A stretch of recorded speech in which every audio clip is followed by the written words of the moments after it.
Grand afternoon, everyone. This message is powered by neuromelanin in the words of the late, great Dick Gregory.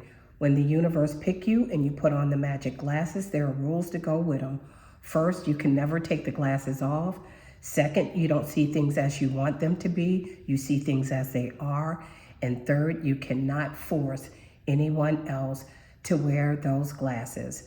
So thank you guys for dropping in today. I hope that you're having a wonderful day. But what's up with this weather, y'all? I mean, just a couple days ago, it felt like, spring. And then a couple days later, it would just drop right back down in the 20s or something like that. So it's just taking us up and taking us down. But, Mother Nature is going to do her thing, and so it is. But today, you guys, what I was thinking about is quite a few years ago, and I would say at least 10 years ago, I came out of my front door, and there was a huge deer standing in my driveway. And the deer just scared the bejesus out of me. But he just stood there and he just looked at me and I looked at him. But I was afraid because I was on my way somewhere. I don't know. I think I was on my way to work. And I wanted to get in my car, but I was scared to go out there because this huge deer was just standing there.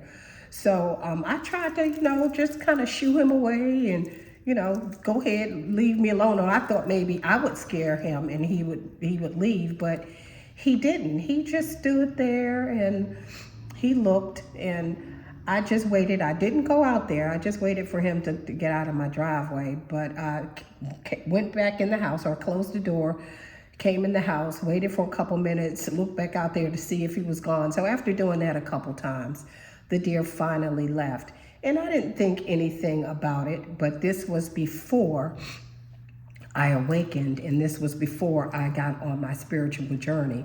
But little did I know after I got on my spiritual journey that there are some things called spiritual animals. And I found out that deer was one of them. And, and I have a whole new respect for a deer, because when that deer looked at me and I looked at it, it was like it was some kind of connection, not an ordinary connection, but just a connection. He just stood there and looked at me. I looked at him. He didn't move. I didn't move. So it was just something kind of extraordinary about that, about that situation.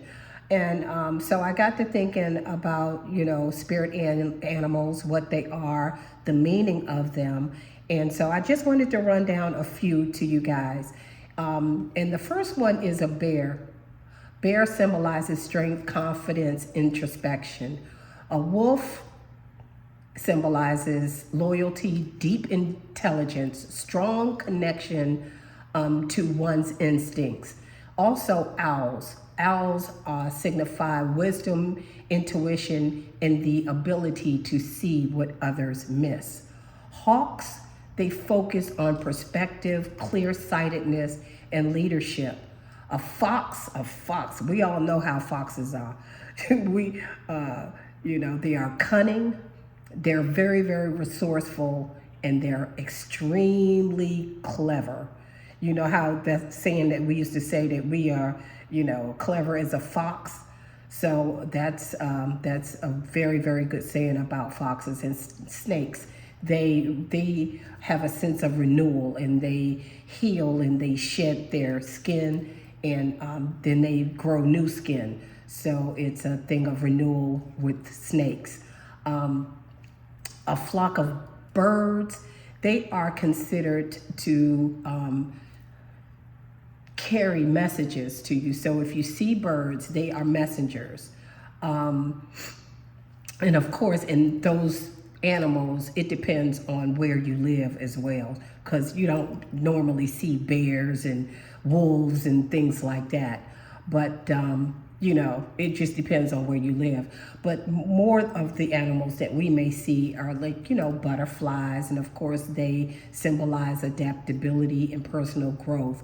We see things like rabbits. Rabbits symbolizes abundance, fertility, master of fear, heightened intuition, and turtles. Turtles, they're grounded, very, very grounded. They're very patient because you know how slow turtles are. They're patient. I mean, they might have to go 10,000 miles, but they're going to take their time. It might take them 3 years to do it, but they're going to get there because they're very, very patient, they're unwavering, and they're very determined.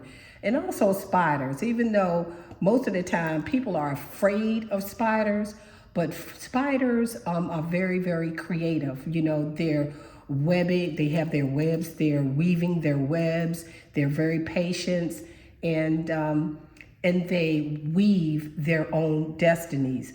So spiders are very, very powerful insects. And it's kind of funny that I did think about these insects because I just found a ladybug in my bathroom just about 2 or 3 days ago. And, she was on the wall. She was just there, which I was like, oh my goodness, here's a ladybug. And, it's March. It's still very, very cold outside, but then we've been having warm weather. So I just left her alone. She was there on the wall. And then when I went in the bathroom the next day, I didn't see her. So I thought that she had just, went on about her business. But as it turned out, I went in there this morning and saw her on the floor. So she had passed away. And I decided that I was going to keep her. So here she is right here, if you can see the little ladybug.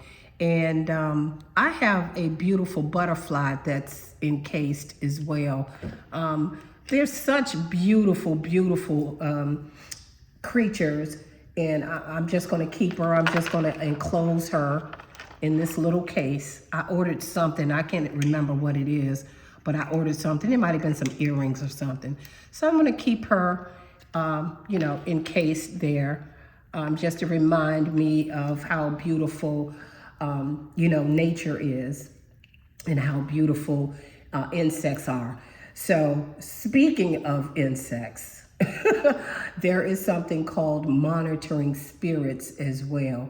And I think I'm going to do something on monitoring spirits on my next message, but I'm just going to give you just a little prelude to that message of monitoring spirits and just give you a little food for thought because they are evil forces. These are monitoring spirits that follow people or families around to track their behavior, actions, and decisions.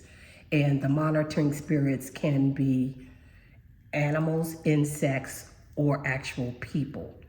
And it's another thing because this is something that you have to be very, very careful about monitoring spirits because you don't want to tell people your business prematurely, okay? Because monitoring spirits, what do? They monitor what you do, what you say, and their general target is to throw a monkey wrench in whatever it is you have going on. So unless you have something that's completely locked in, that you can't mess it up, that you have secured that job or whatever it is, or you have already signed that contract, then of course it's okay to tell people what's going on. But that's going to be on my next message. So, but thank you guys for dropping in today, and I'll see you next time. Bye.